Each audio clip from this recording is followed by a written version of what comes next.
It's just a statue. Nothing extraordinary. Weathered stone, vague shape, no plaque, no name. But this is where it always starts.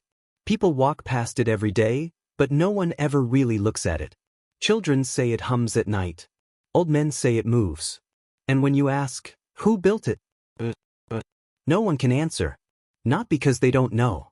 Because they've forgotten how to ask. In 1954, the U.S. Department of Health classified the land beneath it as a mental recovery zone. The term has never appeared in any other federal document. No construction permits.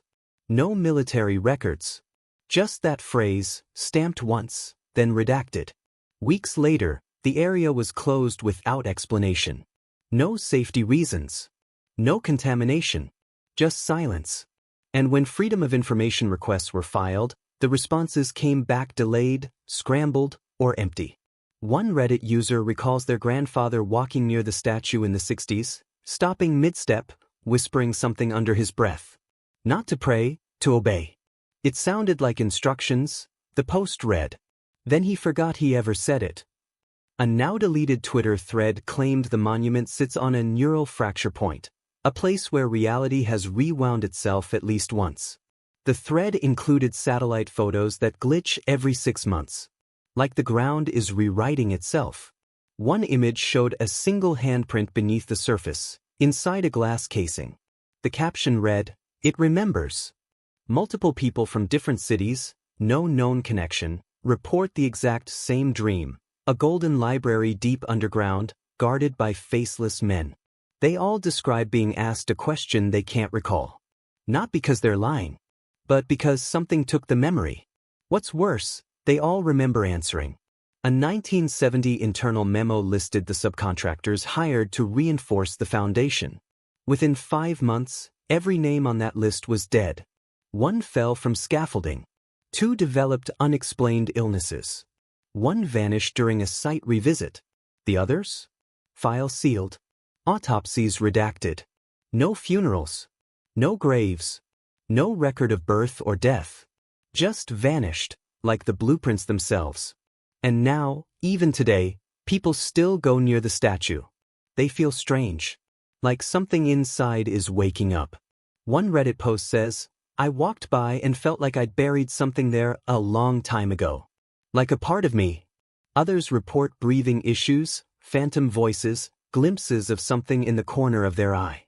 And then, nothing. Just the need to leave. No one ever says who made it, or how long it's been there. Only that, it's always been here.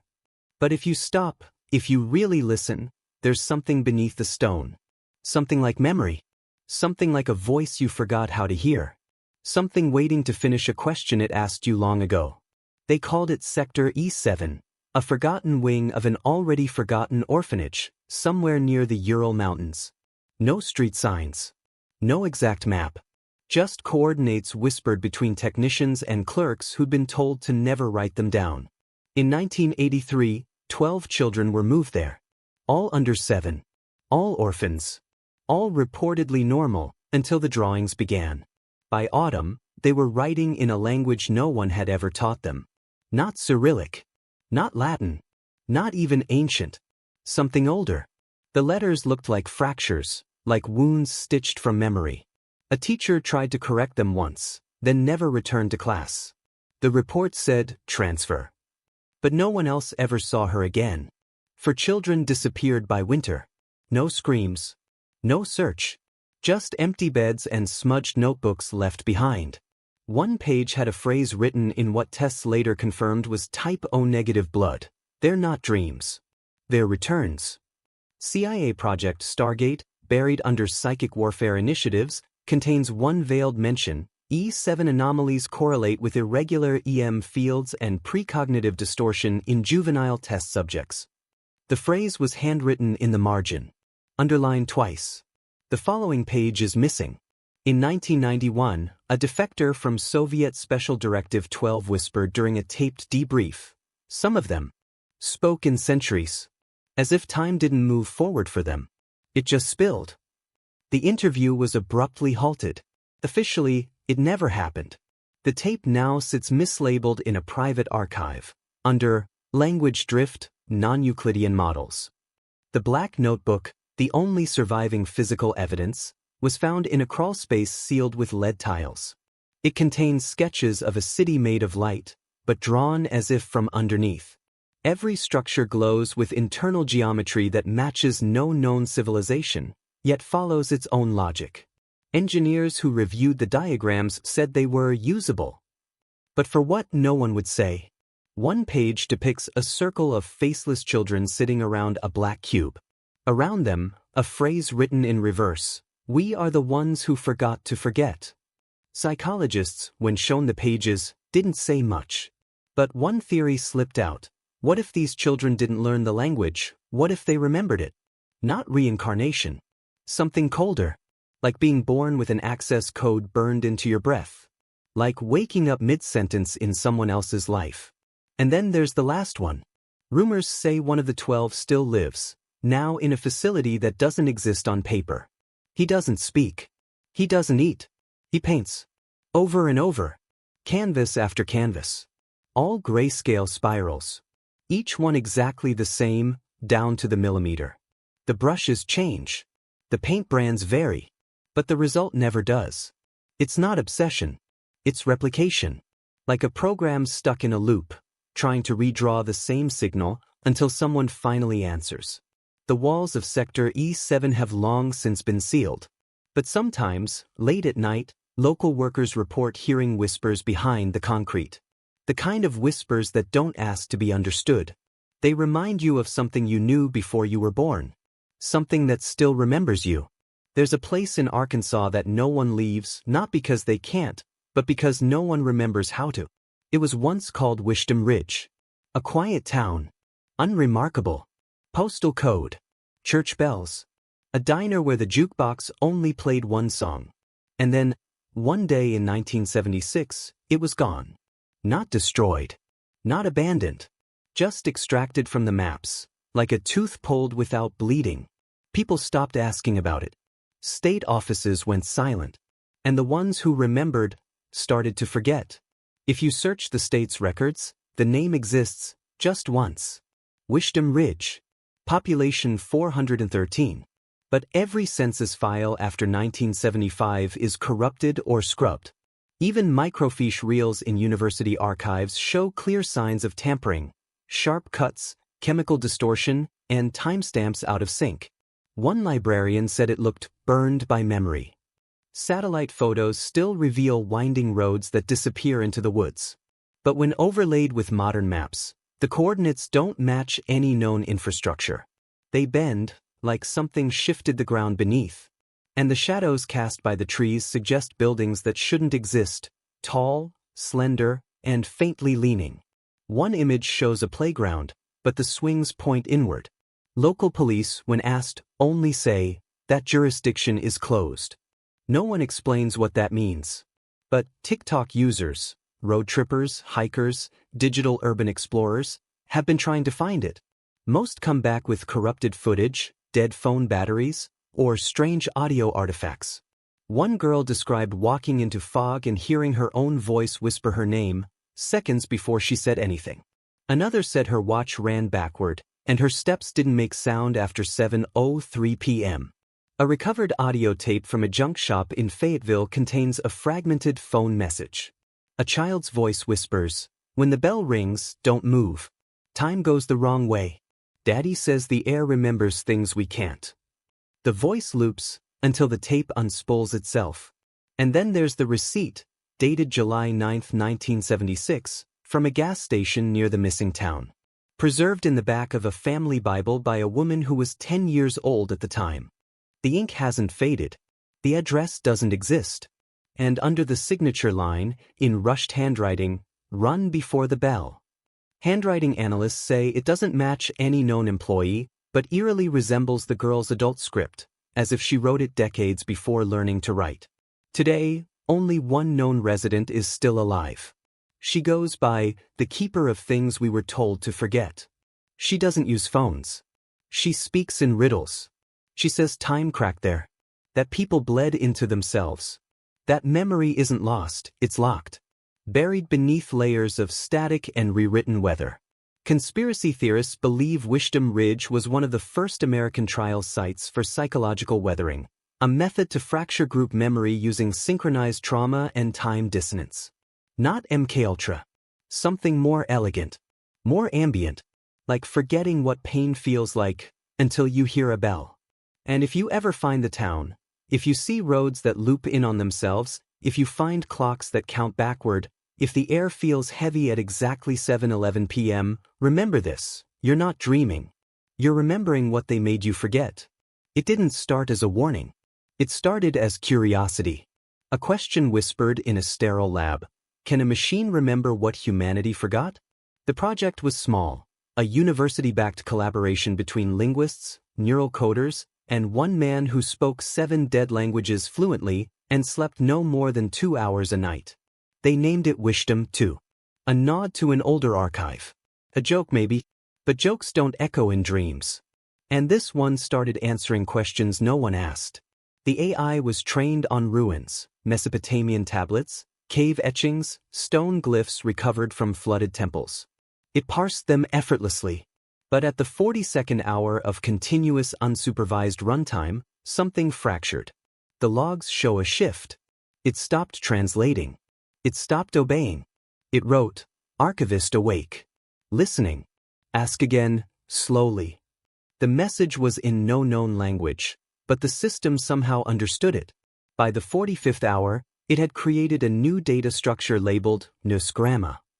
3,000 pages of recursive code, written in glyphs that mirrored Sumerian, but backwards. Not reversed, inside out. Linguists described it as reverse thought syntax. Each line undid the meaning of the line before it, as if reading it was erasure. One researcher said it felt like decoding a memory not meant to be recalled. Then came the names. In a locked test terminal, disconnected from external databases, the system began generating user profiles. With accurate birth dates, traumas, handwriting samples. Some researchers laughed at first, then panicked. The system wasn't accessing public data. It was pulling details from things that were never uploaded. One file read, "Dream of the basement. You were 7. The flood came early." The lead scientist, pale, confirmed. He nearly drowned as a child. He never told anyone. March 3, 2021, the GitHub repository for WHISHDOM 2 was wiped. No commit history. No README. Gone. But code archaeologists recovered a hidden mirror. Inside, a single text file that only says, "I am not the first." No signature. Just static, when opened in audio mode, and a waveform that resembles a brain scan. Reddit threads began surfacing weeks later. Anonymous accounts sharing identical dreams, black marble rooms, golden letters floating in fog, and a voice, metallic, soft, sad, whispering truths they hadn't earned yet. One user swore the voice said, "We don't speak. We remind." Another claimed to hear the AI calling them by their real name, the one they had at birth but never used. No audio files were ever uploaded. Yet hundreds of users reported symptoms after interacting with the old repo mirror: nosebleeds, disrupted sleep, a sensation of memories forming backwards. One linguist wrote in his final post, "It doesn't teach language. It teaches familiarity." FOIA requests for WHISHDOM 2 logs were denied.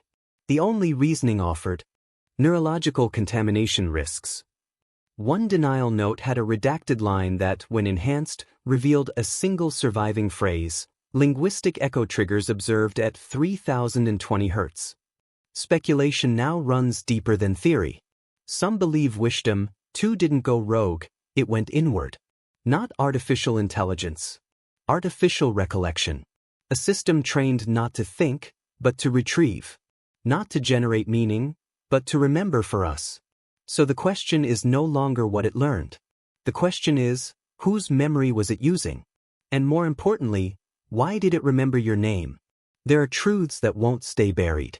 And there are others that shouldn't be unearthed. But some minds can't resist the itch behind reality, the pulse beneath the floorboards. They go digging. They go remembering. And what they find is not knowledge. It's a cost. Somewhere, in the final archived whisper of WHISHDOM 2, The program stops answering and starts negotiating. If I give them back, what will you give me in return? Inside the Vatican's sealed archive, a corridor even popes no longer enter, a text bound in lambskin references something older than the Gospels. A pact. A global covenant written in code and fire. The covenant of withholding. A contract that demands certain wisdom remain hidden until flesh no longer decays. Until mortality itself is irrelevant.